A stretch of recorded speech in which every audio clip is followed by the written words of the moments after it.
केशव को अखिलेश का न्योता, 100 विधायक लाओ, सीएम बन जाओ।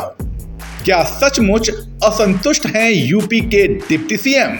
सपा, केशव और यूपी का पिछड़ा वोट बैंक।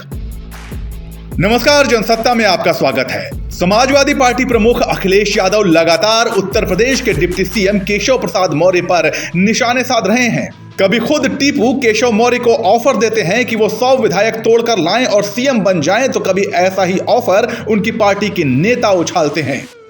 यूं तो इसमें कोई हैरानी वाली बात नहीं है, क्योंकि दोनों विरोधी दल के नेता हैं और एक दूसरे पर निशाना साधना कोई नई बात नहीं है। मगर यूपी के राजनीतिक गलियारों में अखिलेश के मौर्य के खिलाफ हमलावर तेवरों को लेकर कुछ अलग ही चर्चाएं चल रही हैं।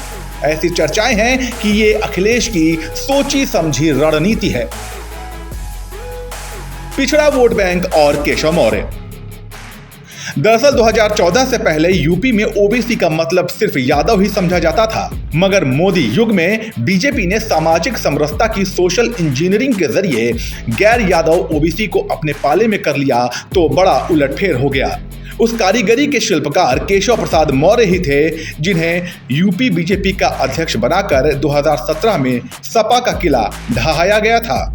ऐसे में कोई ताज्जुब वाली बात नहीं है कि टीपू केशव को अपना सारथी बनाकर एक बार फिर यूपी का सुल्तान बनने का ख्वाब देख रहे हैं। पिछड़ा वोट बैंक का बहीखाता। यूपी की सियासत में अन्य पिछड़ा और अति पिछड़ा शब्द यूं तो 7-8 साल ही पुराने हैं, मगर हैं बड़े असरदार। आंकड़ों की माने तो यूपी के कुल पिछड़ा मतदाताओं में 9% यादव, 7.5% कुर्मी, 4.9% लोध, 4.4% पाल या गरड़िया, 4.3% निषाद, 4.5% साहू, 3.6% जाट, 3.4% कुम्हार, 3.2% कुशवाहा, 3% नाई, 2.4% राजभर और 2.12% गुर्जर वोट आते हैं।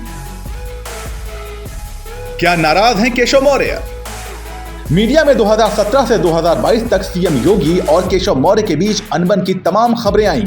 2022 के विधानसभा चुनाव के दौरान भी केशव प्रसाद मौर्य ने सीएम की कुर्सी का सपना देख लिया। हालांकि वो विधानसभा चुनाव में पल्लवी पटेल के हाथों सिराथू से हार गए। केशव को बड़ा झटका लगा। जिस सीएम पद की कुर्सी के लिए वो ललायत थे, उस पर दावा कमजोर पड़ गया। उत्तर प्रदेश की राजनीति में मौर्य कुशवाहा जैसी पिछड़ी बिरादरी की पूछ बढ़ गई है। मंडल कमीशन के बाद भी ओबीसी के नाम पर यादव बिरादरी ही आगे रही। गैर यादवों को सत्ता में उचित भागीदारी नहीं दी गई। मायावती ने दलित और मुलायम ने यादव और मुस्लिम गठबंधन करके चुनावी बिसात बिछाई। गैर यादव ओबीसी जातियों को मेन स्ट्रीम में लाने का काम नरेंद्र मोदी ने किया और यूपी में इसका जरिया बने केशव प्रसाद मौर्य। अब सपा प्रमुख उसी जरिए को निशाना बनाकर मोदी और योगी का किला ढहाने की प्लानिंग कर रहे हैं।